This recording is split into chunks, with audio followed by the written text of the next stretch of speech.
കണ്ണൂർ പറശ്ശിനിയിൽ MDMA-യുമായി 2 യുവതികൾ ഉൾപ്പെടെ 4 പേർ പിടിയിൽ. മട്ടന്നൂർ സ്വദേശി ഷംനാദ്, വളപട്ടണം സ്വദേശി ജംഷീൽ, ഇരിക്കൂർ സ്വദേശി റഫീന, കണ്ണൂർ സ്വദേശി ജസീന എന്നിവരാണ് പിടിയിലായത്. അരുൺ പൂപ്പറമ്പ വിവരങ്ങളുമായി ചേരുന്നു. അരുൺ, ഇവർ ഉപയോഗിക്കുകയായിരുന്നോ അതോ വിൽപ്പന നടത്തുന്നവരാണോ, വിൽപ്പനയിലെ കണ്ണികളാണോ അരുൺ?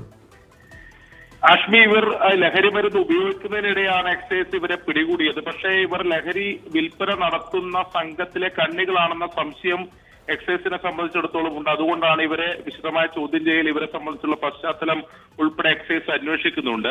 കഴിഞ്ഞ 3 ദിവസമായി പല ലോഡ്ജുകളിൽ മുറിയെടുത്ത് ഇവർ ലഹരി മരുന്ന് ഉപയോഗിക്കുന്നുണ്ട് എന്നതാണ് ഇപ്പോൾ എക്സൈസിൽ ലഭിച്ച വിവരം. അതിന്റെ അടിസ്ഥാനത്തിലാണ് എക്സൈസ് ഈ പറശ്ശിനിയിലെ ഈ സ്വകാര്യ ലോഡ്ജിൽ പരിശോധന നടത്തുകയും അതിനിടെ ഇവരെ പിടിയിലാവുകയും ചെയ്തത്.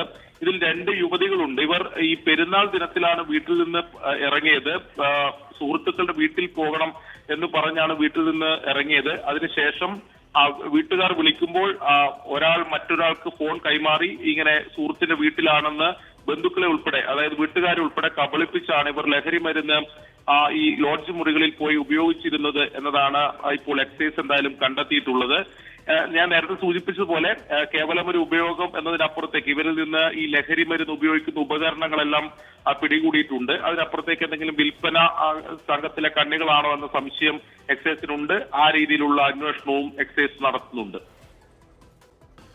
ഓക്കെ, അരുൺ പൂപ്പറമ്പയാണ് ആ വാർത്തയുടെ വിവരങ്ങൾ നൽകിയത്. തൽക്കാലം ഇവരുടെ ഇന്ന് ഒരുപാട് അളവിൽ MDMA ഇല്ല, പക്ഷേ ഇവർ ഏതെങ്കിലും തരത്തിൽ കച്ചവടക്കാരാണോ, അതിൻ്റെ കണ്ണികളാണോ തുടങ്ങിയ കാര്യങ്ങളൊക്കെ പോലീസ് പരിശോധിക്കുന്നുണ്ട്.